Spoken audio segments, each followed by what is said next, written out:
Këtu flasim për gjithçka dhe për çdo, nga arti dhe kultura, sporti, filozofia, teoritë e konspiracionit apo çdo temë që na bën të mendojmë, të qeshim, e të themi, "Ore prit pak." Ky është vendi ku energjia nuk mungon, mendimet ndahen hapur dhe çdo episod është një eksperiencë e re. Nëse të pëlqejnë bisedat spontane, vibe pozitiv dhe diskutimet që të mbajnë të mbërthyer deri në fund, je në vendin e duhur. Me Armela Drapi dhe Engji Drapi nisemi për Diku ku dielli nuk perëndon. Sigla.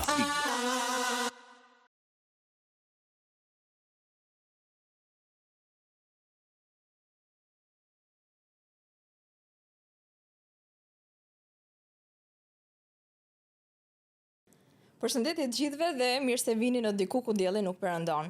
Sot do të ndalemi në një temë që ngjall shumë kuriozitet, por njëkohësisht edhe has debate. Dhe kam fjalën për mjekësinë kuantike. Për disa është ardhmja e kujdesit shëndetësor dhe për të tjerë, le të themi, ka diferenca dhe ka dyshime se si mund të jetë, le të themi, kjo mjekësi. Çfarë është e vërtetë? Ku mbaron shkenca dhe ku fillojnë interpretimet? Dhe për të dhënë përgjigje këtyre pyetjeve, kam ditën e sotme të ftuar në studio doktor Edmond Driçin. Doktor, mirë se erdhe dhe kënaqësi të kemë në emision. Mirë që u gjeta, faleminderit për ftesën dhe suksese në vazhdimsinë tuaj. Shumë faleminderit. Shumë të pozitiv, në cilin kam pas kontakt edhe herë tjera dhe kam ngel jashtëzakonisht i kënaqur për mënyrën e komunikimit, për kontekstin në cilin ne kemi sqaruar në gjithçka në detaj sipas programit të emision. Faleminderit, e vlerësoj shumë dhe për mua është kënaqësi të të kem këtë herë fizikisht në studio, ndryshe nga më herët kur ishim online. Mjekësia kuantike shpesh has, le të themi, diskutime. Një pjesë e diskutimeve vjen për shkak të faktit se, le të themi, e konkuron disi, mund ta themi në thonjza, mjekësinë tradicionale, po ashtu një pjesë e diskutimeve vjen për faktin e mungesës së informacionit. Por çfarë është saktësisht mjekësia kuantike? Po, në radhë parë që ta kuptojmë mjekësinë kuantike, shkencëtarët me vite në kërkimet e tyre shkencore kuptohet në fillim në fushën e mjekësisë klasike, por në lashtësi duke e studiuar dhe bimësinë, trupin e njeriut me ato mundësi që kishin, por me avancimin e teknologjisë, shpesh shkencëtarët i ka munduar pyetja se si bota jo materiale komandon dhe drejton botën materiale ose fizike. Dhe ne si qenje jemi të përbërë, pra jemi qenje, po ta marrim në makro, pak a shumë ta shpjegoj sa më, ta qartësoj sa më thjesht edhe të absorbueshme edhe për dëgjuesin, me fjalë, për njerëzit e thjesht. Pra ne jemi dy komponentë, edhe si pjesë fizike, por edhe si pjesë fizike, por edhe si pjesë jo materiale, pra si materie dhe si botë jo materiale. Dhe kryesisht me këtë pjesë merret aktualisht mjekësia kuantike. Pra mjekësia kuantike merret me mënyrën e harmonizimit, në mënyrën se si funksionon qenia jo njerëzore, por edhe tjerat, për shembull ka çdo qenie frymore, se si funksionon në raport me botën jo materiale, me botën materiale ose fizike, që ne me fjalë jemi qenie të dukshme në aspektin fizik.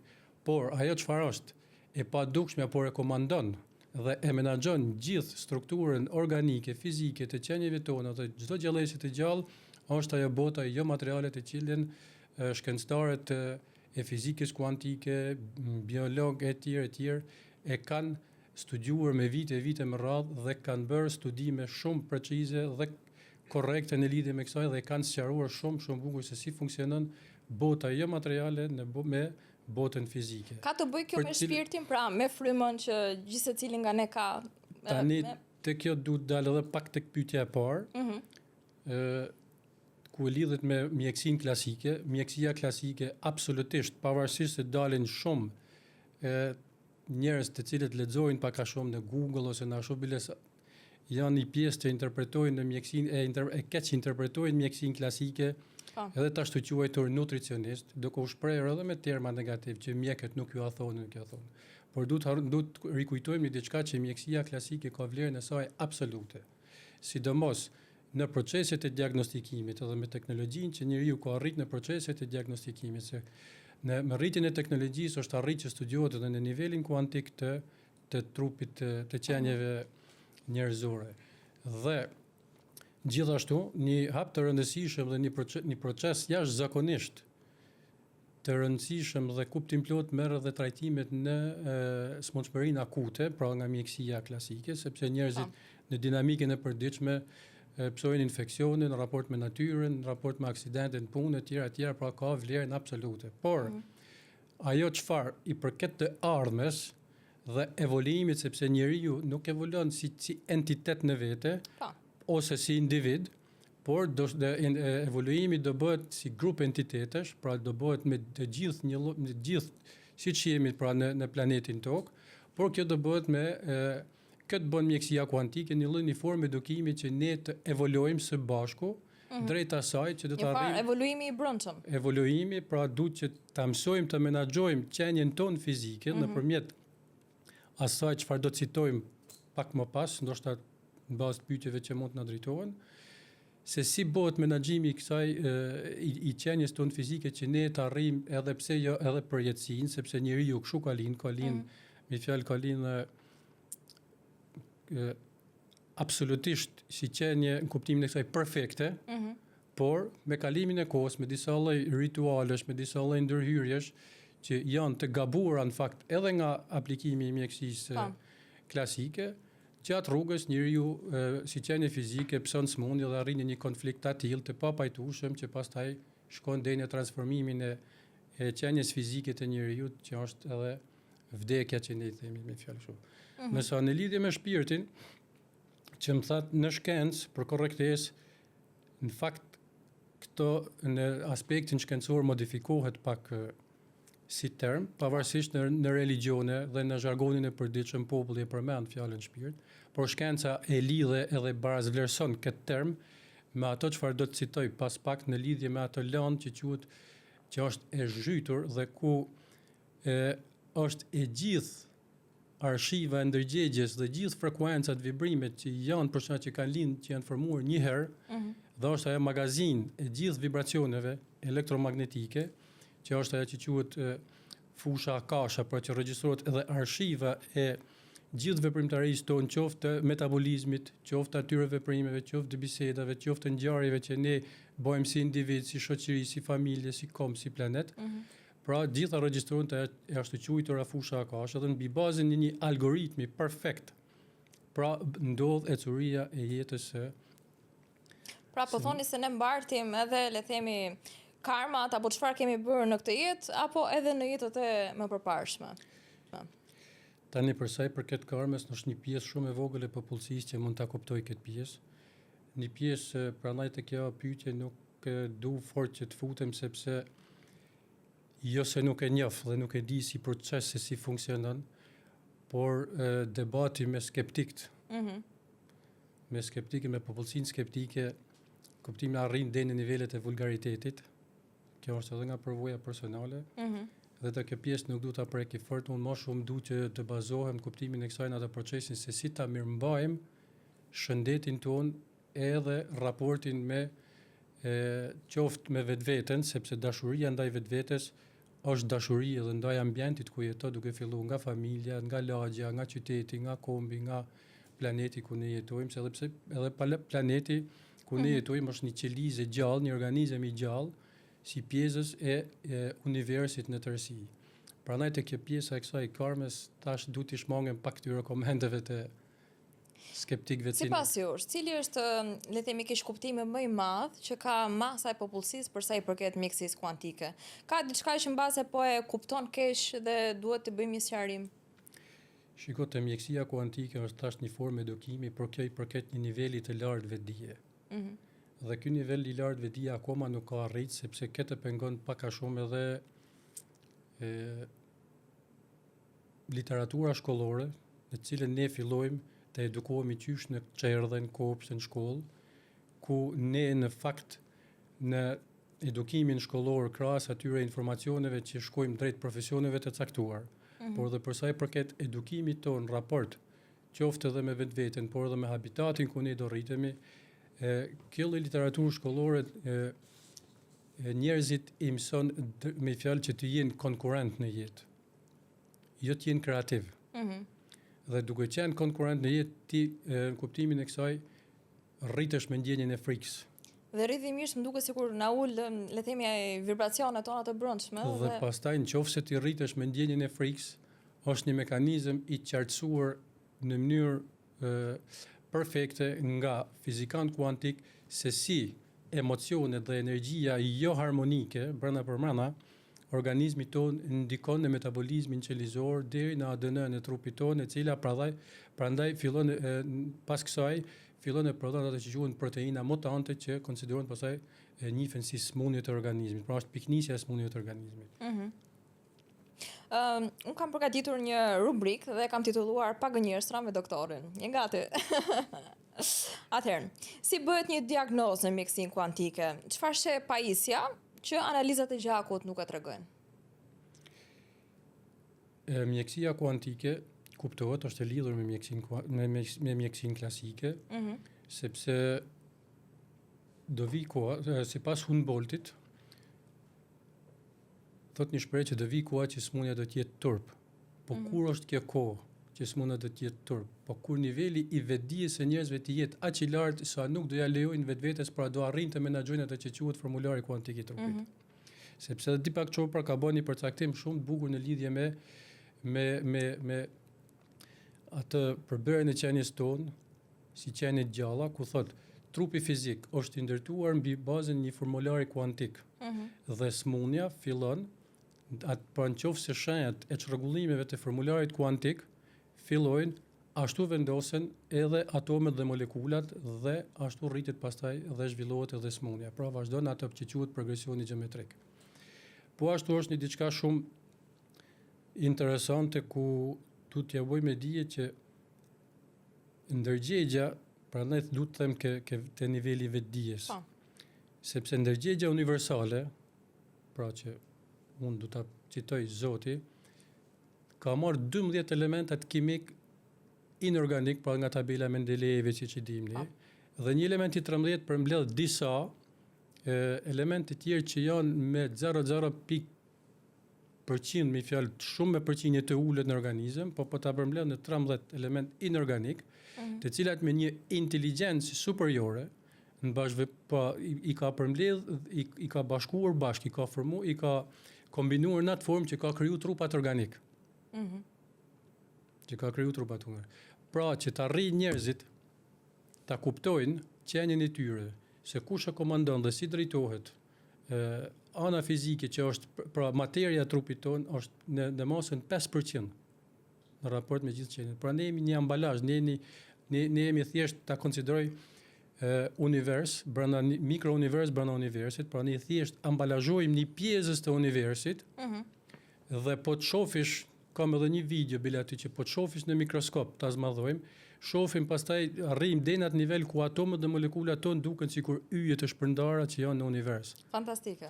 Pra dhe pjesa tjetër, 95% është ajo pjesa që konsiderohet bosh, me cila nuk është bosh, por të ta sqaroj më vonë se çfarë ka në atë lloj pjesa e bosh, por aty është e gjithë ndërgjegja, inteligjenca dhe memoria me cilën funksionon dhe ndërtohen raportet e pjesës fizike të trupit, pra dhe reaksionet biofizike që janë në qenien tonë fizike.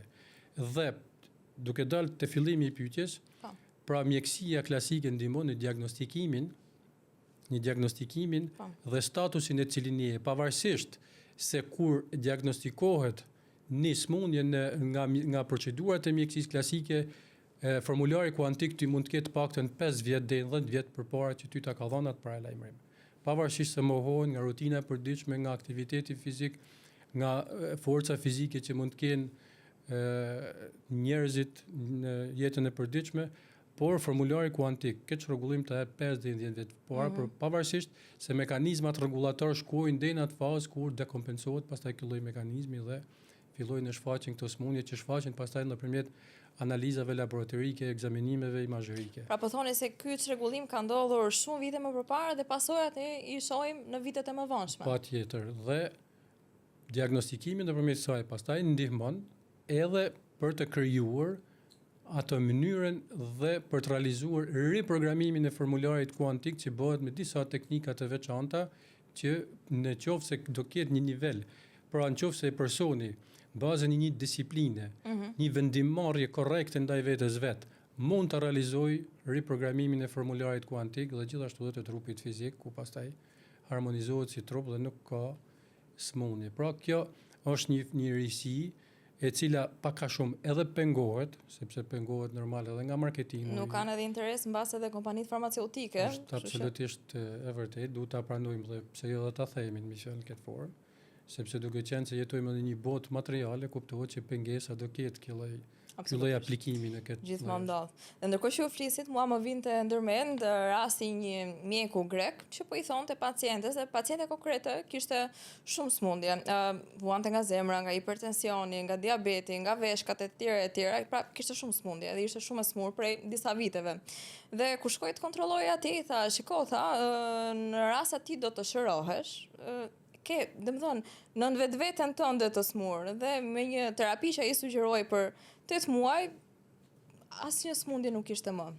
Pra, cila mund të jetë një kohë, le të themi specifike që mund t'i duhet një personi për të hequr dorë apo mbase për ta shmangur atë smundje, apo nuk ka një kohë specifike për diçka konkrete? Koha specifike tek këta persona, për shembull, dhe mbi bazën e përvojës personale, sepse unë kam pas dy raste me dy pacientë që kanë pas një nivel vetdije të lartë dhe inteligjencë, të cilët kanë marrë edhe një vendimmarrje personale dhe një disiplinë, kuptohet, pas rekomandimeve që ju kam dhënë për të praktikuar këtë lloj procedure, ata morën një vendim ndaj vetes vet dhe me një disiplinë dhe me vullnet absolut, por kryesore është besimi absolut që të realizojnë, dhe kjo normalisht mund të realizohet për të paktën 30 ditë, sepse 30 ditë janë të mjaftueshme për të krijuar një shpërhir të re dhe për të bërë një riformatim të formularit kuantik. Kjo është edhe një diçka shumë më ashtu, sepse në momentin kur njerëzit u bën konsumator në metabolizmin tonë, qoftë se sot jemi me datën 30 qershor, pra çdo molekulë, çdo atom dhe çdo qelizë e trupit tonë rigjenerohet në mënyrë ndrohet pra 100% pas 30 ditësh. Për 11 muaj. 11 muaj. Por shpërhija e organizmit dhe riprogramimi i këtij formulari ndodh. Por kjo është në mënyrë të pavetëdijshme. Pra njerëzit për shkak nuk e dinë se por kjo ndodh se duke konsumuar, sot konsumon ushqim, nxjerr ashtu, konsumon edhe ujin dhe uji ka ato vetitë veta që kur tash do ta shpjegoj. Por amon kur hyn te këtë lloj procedurash ti mjafton për 30 ditë ta riformatosh formularin tënd, ta formulosh formularin kuantik. Por pse për shembull pas mund pyetin dikush, pse nëse rigjenerohet çdo atom dhe çdo molekulë e trupit të njeriu? Sepse edhe mjekësia në fakt e klasike deri në nivelin molekular arrin të shpjegojë gjëra dhe arrin të sqarojë dhe arrin të mundohet të modifikojë trupin fizik të njeriu. Pra deri në nivelin molekular, deri në nivelin energjetik, ato çfarë e menaxhon këtë nivel molekular, mënyrën se si të riprodhohen proteinat nga ADN-ja e shumë nuk ka hyrë për shembull, dhe thjesht është mjekësia kuantike që i ka sqaruar gjërat në këtë nivel. Po pse pikërisht 11 muaj? Ka një kuptim specifik? Po kështu është programuar mi fjalë nga fuqia superiore, nga inteligjenca superiore. Por si tash mund pyetin dikush, po pse për shembull smundja ngelet kur pas 11 muajsh, se këtë desha ta sqaroj. Pse smundja ngelet pas 11 muajsh në qoftë përdesa rigjenerohet gjithçka. Po është ai formulari kuantik që rivendoset ashtu siç e mban. Pyetja tjetër është, a ka çdo organ një frekuencë të ndryshme? Shiko, çdo atom, çdo molekulë, çdo strukturë ka frekuenca të ndryshme, por këto janë me një intensitet dhe me një spektër frekuencash të ndryshme, kuptohet të paracaktuara nga inteligjenca superiore, nga krijuesi. Sa zgjat një seancë dhe a ndjen pacienti diçka ndryshe përgjatë kësaj seance terapeutike, nëse mund ta quajmë kështu? Shiko, shpesh shoh njerëz që dalin që jo unë mjekoj me energji, unë ashtu këto nuk janë këto për mua janë abuzime që bëjnë ndaj njerëzve. Çdo njeri ka kapacitetin vet që të vetë shëroj veten. Një njeri i iluminuar thjesht mundet që ta drejtojë këtë person, por askush nuk ka fuqi që ty të bëj riprogramimin e formularit kuantik përveç se mundesh ta bësh vetë si individ. Por kjo të thash në bazë të një menaxhimi të drejtë, sepse materia që të formohet materia dhe të mirëmohet materia është dritë e kulluar, formohet nga drita e kulluar. Çfarë do të thotë valet elektromagnetike plus valet skalare.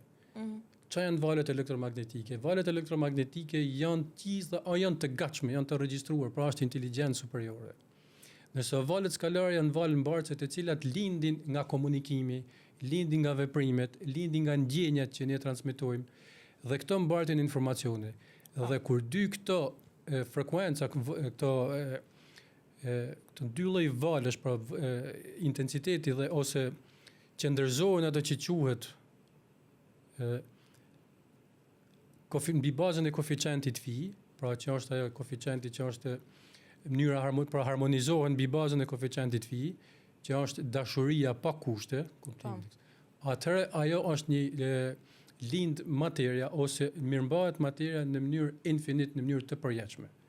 Nëse këto valë skalare pra që lindin nëpërmjet mendimit dhe mbartin këto janë transmetues të këtyre fotoneve, pra janë transmetues të informacioneve, nuk bëjnë interferencë asgjësuese me valët e gatshme që janë me inteligjencë superiore, atë këto krijojnë interferenca asgjësuese dhe ku është pastaj vazhdon ajo smundja dhe mbi algoritmin asaj çrregullohet gjithçka dhe smundja vazhdon deri në mos pajtim të thashë mes energjisë hyjnore ose të zotit me reaksionet biofizike që trupi zhvillon duke qenë pastaj e futesh vetes në atë që quhet në efektin e ligjit dytë të termodinamikës, ku thot trupat fizike janë të destinuar të ulin potencialet e energjisë.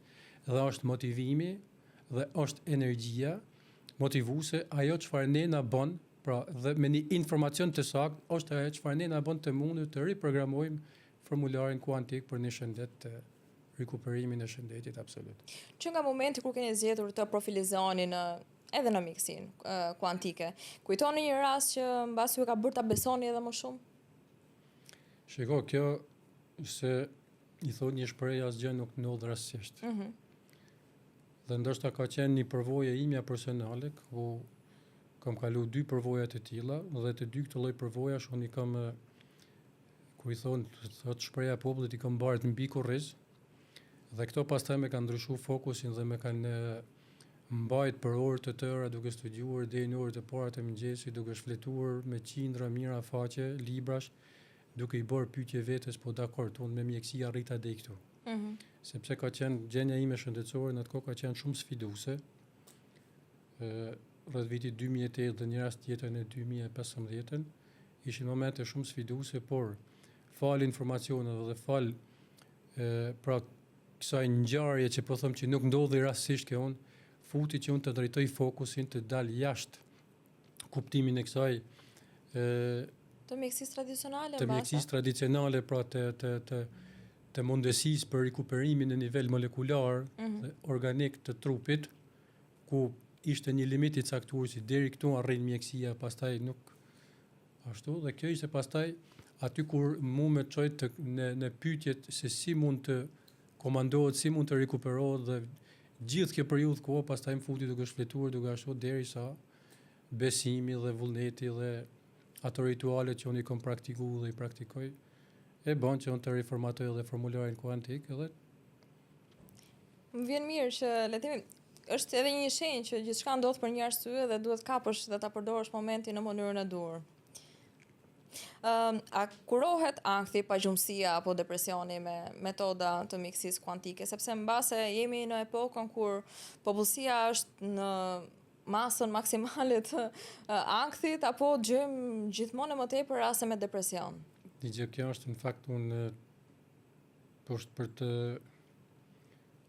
ardhur keq, sepse unë shoh në numrin e vizitave që bëjnë mjekët, dhe fatkeqësisht në aktualitetin në cilin ne po jetojmë, numri i vizitave ke mjek psikiatër mund të jetë 5 fish më i lartë se sa një mjek i zakonshëm.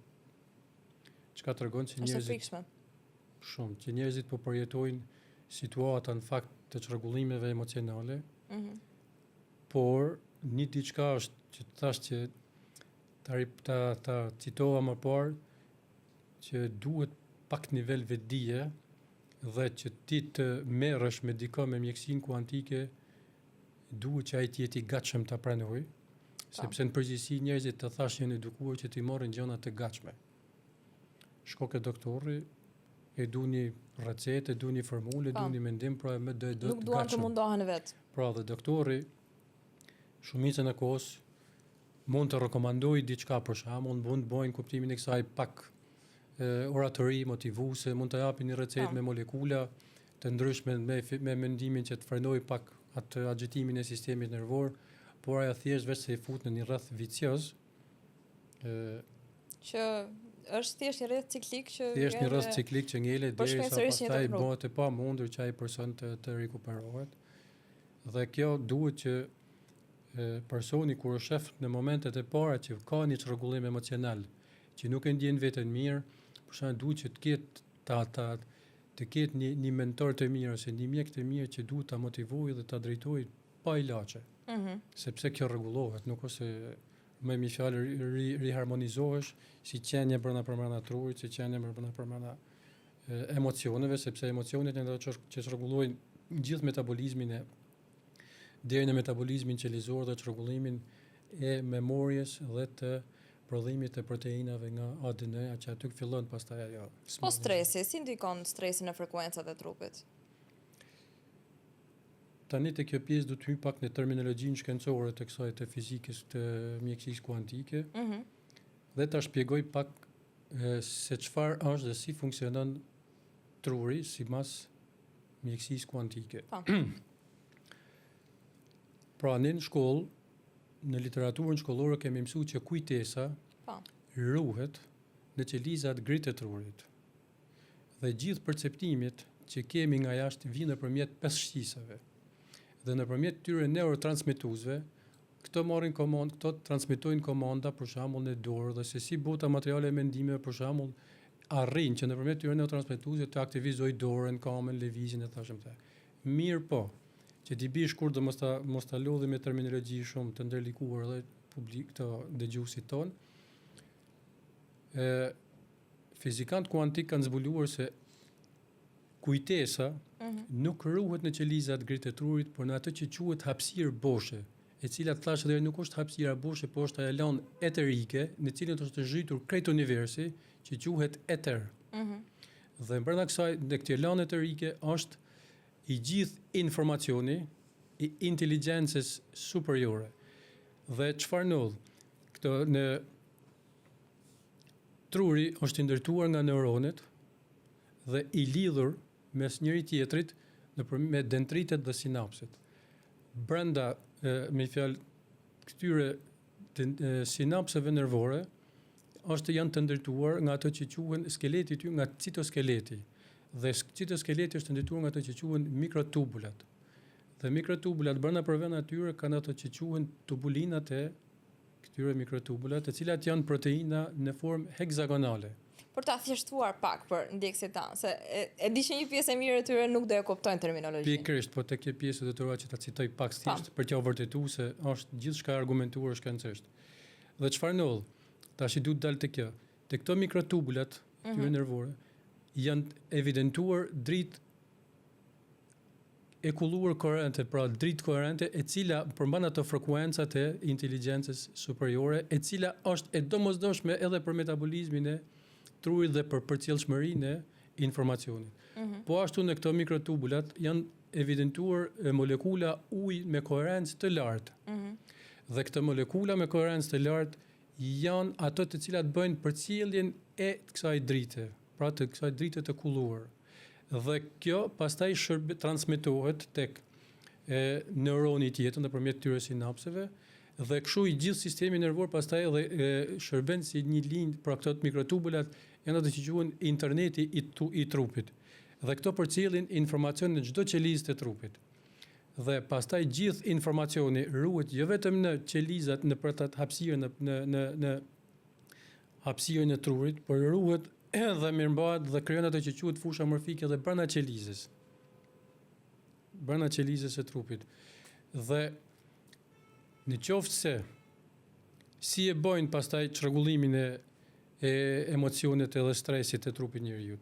Shkencëtarët kanë arritur që nëpërmjet teknologjisë të masin impulset, valët elektromagnetike të lëshuara nga zemra dhe valët elektromagnetike të lëshuara nga mendimi nga truri.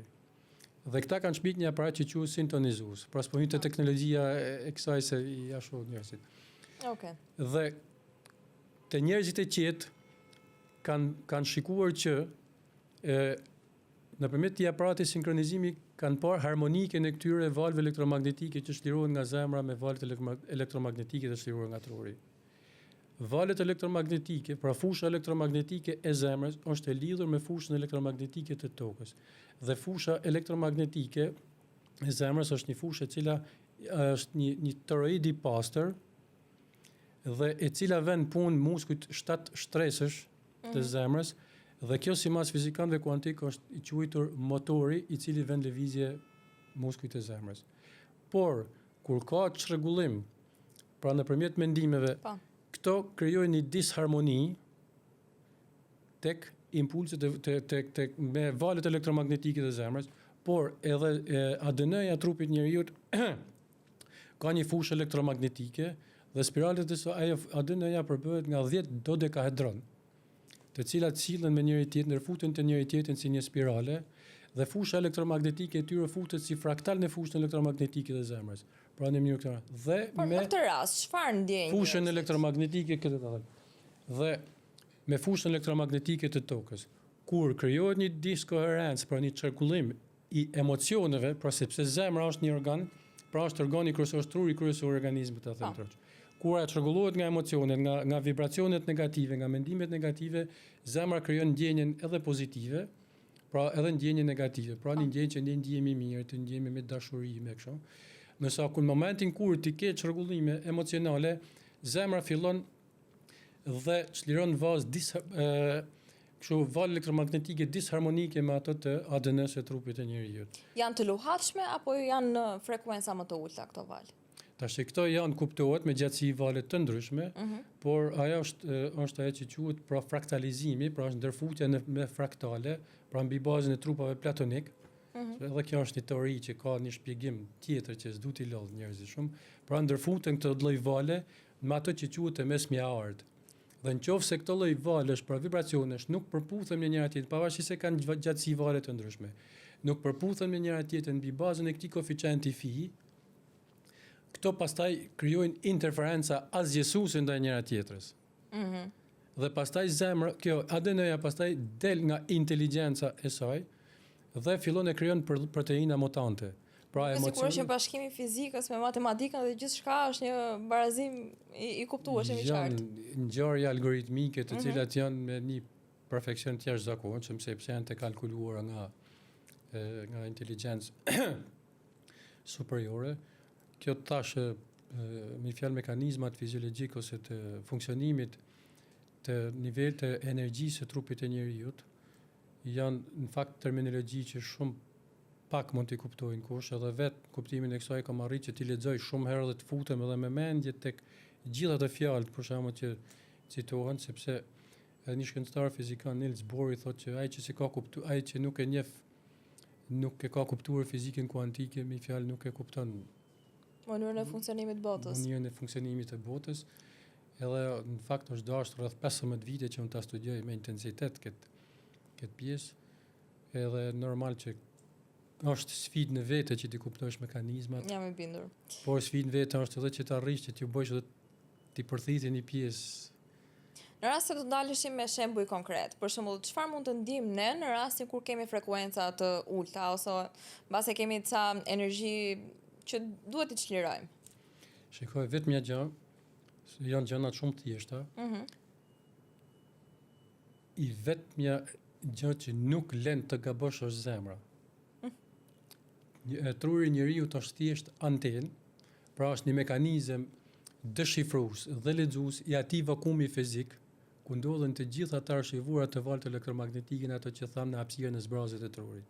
Pra është thjesht antenë. Mendimet thjesht veç se ekzistojnë. Gjithçka është e gatshme në këtë botë.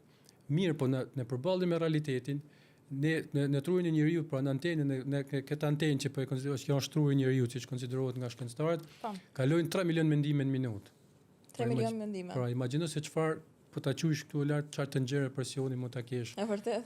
Dhe njeriu ndalet dhe dekodon ato frekuencat të cilat indikojnë, pra frekuencat janë mendimet, ato mendime çfarë i ka interes ai që ti praktikojë dhe të futet në jetën e tij për shkak në të personit, po.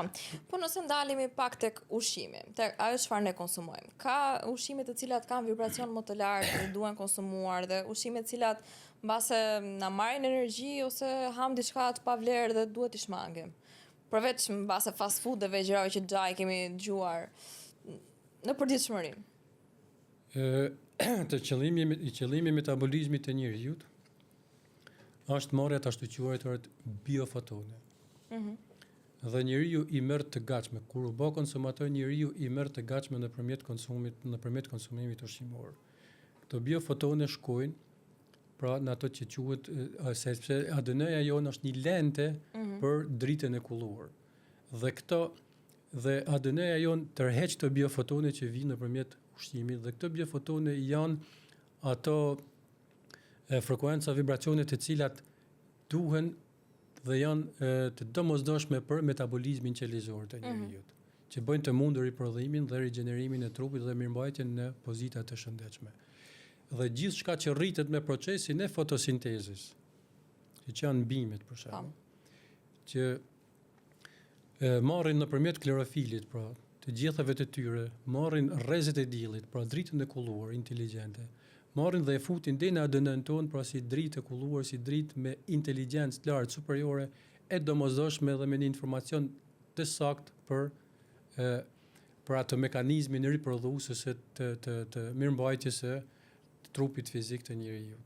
Pra ka rëndësi shumë mënyra se si ushqehesh dhe kryesisht të ushqimet e përpunuara të cilat ambalazhohen me baza plastike, ka ushqime që nuk duhet ashtu, por sa më të kujdesshëm kuptimi, sa më bio që të ushqemi, aq më të shëndetshëm do jemi, aq më pak e ngarkojmë trupin tonë me toksina, sepse toksinat krijojnë një deviacion, siç thash, në prodhimin në mirë funksionimin e ADN-s së trupit tonë dhe të metabolizmit qelizor. Doktor, sipas jush, ka dielli fuqishëruese? Po thash, ne këto fotone, këto energjinë, edhe energjia, ke fushë elektromagnetike e zemrës, kuptohet që është e lidhur me energjinë, me fushën elektromagnetike edhe me energjinë e diellit, po ashtu edhe metabolizmi jon i merr këto biofotone që janë nga rrezet e diellit dhe i fut në ADN dhe në qelizën tonë që shërben për si bazë informacioni korrekt për metabolizmin e rregullt. Sipas jush, sa e gatshme është shoqëria shqiptare për një trajtim me mjekësinë kuantike dhe a ka patur ndonjë rast ku mbase pacienti ka pranuar që ta provojë dhe më pas gjatë procesit, gjatë rrugës ka hequr dorë? Në fakt kjo është një deg, është një fushë mjekësie që është risi. Pak kush e kupton, sepse dhe termi kuantik nuk është përdorur në literaturën shkollore. Ta thash edhe njerëzit janë të prirur që t'i marrin të gatshme gjitha. Mendoj se ato pilula do bëjnë magjira.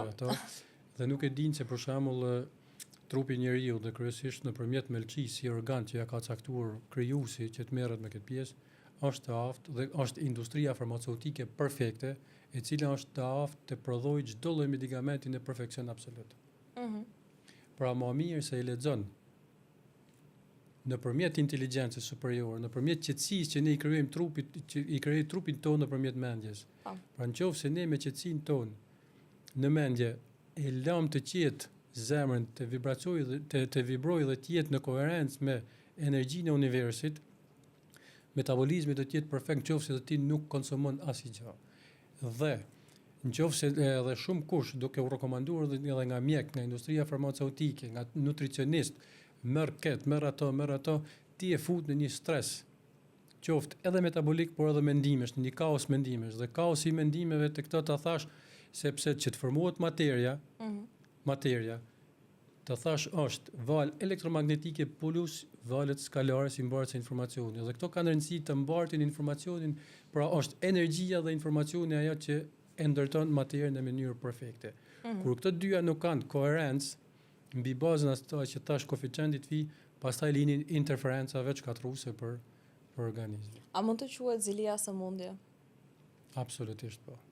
Po, nga buron edhe si mund ta shërojmë, se duke sikur ditët e sotme, domethënë është një smundje që përshtohet gjithnjë më tepër dhe duket deri diku e pamundur për ta shmangur për ditëshmërinë. Kjo vjen për mendimin tim, se çdo kush ka atë mendimin e vet, ka lloj njerëz që flasin mendimet e veta, por për mendimin tim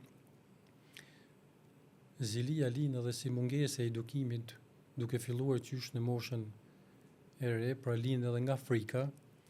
Dhe nga ajo që e cituam në fillim të emisionit, nga edukimi që ne edukuan fëmijët të jenë konkurrent një, të jenë luftarak. Dhe jo të jenë kreativ. Nuk edukohen që njerëzit për shembull t'ju bëhet me dije se ti je unik në këtë planet. Dhe nuk je i rastësishëm në këtë planet. Po. Dhe për atë pjesës që zënd në këtë planet, në këtë jetë, ti je i përzgjedhuri i krijuesit. Dhe askush më mirë se ti nuk e bën atë punë. Dhe kjo është shumë e thjeshtë që çdo kujt ti kultivohet, ti mësohet se ku e ka atë talentin dhe burimin e energjisë që ti jetë i unik në jetën e vet. Por kur futen në shkollë, ta futen në atë armatën e atyre që ju do t'jeni konkurrent në jetë, do t'jeni luftarak që të hesni përpara. Dhe nëse shohin dikë që ka hec pak përpara, ai mundohet të kopjojë. Mirë, po kopja është shëmtirë, kopja nuk është shëmtim, nuk je kurrë origjinali me kopje. Absolutisht. Kështu që ti sa do të mundohesh atë, pastaj aty fillon zilia kur ti e shef diko që ashtu, dhe kjo të konsiderohet si një smundje mendore, pra sepse ti je në vibracione jo koherente me trupin edhe me habitatin ku ti jeton. A ka shërim? Nëse njeriu dita kuptoi veten e vet, gjithçka ka shërim. Ka shërim edhe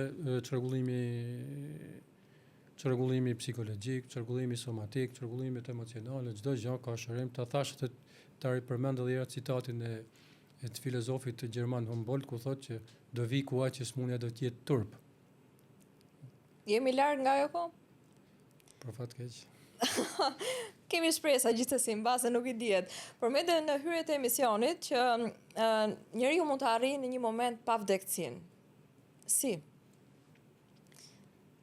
Vetëm kur ta kuptojnë se çfarë është dashuria, pa kushte, flas dashuria hyjnore, sepse thash vetëm nëpërmjet harmonisë së valve elektromagnetike, pra që Zoti ty ta ka dhënë, krijuesi ta ka dhënë gjithçka të gatshme, programimin në formularin kuantik. Në fakt e përmendni shpesh që dashuria është ilaçi i sëmundjeve. A do e shpëtojë dashuria botën? Absolutisht po. Absolutisht. Dhe kjo ka një mekanizëm të qartësuar sepse është një fushë studimi që është bërë në detaj se si funksionon dashuria në metabolizmin, në gjatësinë, në shëndetin, në marrëdhëniet kolektive, në marrëdhëniet globale, se si dashuria, me fjalë, krijon ato interferenca tërheqëse me njëra tjetrën dhe të qëndrueshme përjetësisht. Doktor, nëse do jepje 3 këshilla praktike që gjithë secili nga ne duhet i ketë parasysh përgjatë përditshmërisë, cilat do ishin ato? Në dinamikën e jetës së sotshme, në fakt, ka shumë këshilla për të dhënë, sepse është një jetë shumë dinamike, shumë kolerike, në gjitha dimensionet. Mirë, por unë, këshillat e parë që do t'ja jepshe, kryesisht do t'ja jepja nanave të reja. Pse pikërisht nanave të reja? Sepse me sa mbaj mend kena bën një bisedë për marrëdhënien në çift. Po. Femrat kërkojnë shpesh ato që mund ta quajmë barazi gjinore, e cila nuk ekziston. e cila jo se nuk ekziston për këtë arsye që mendoj unë. Po. Se ekzistoj sepse femra ka ndor botën.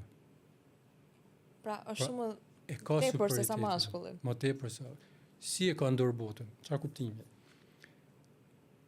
Mashkulli është ylla e shtëpisë i cili lëviz, punon gjatë gjithë kohës që cillit mirë materiale dhe ta mirëmaj familjen, ta mirëmaj sa më të shëndetshme.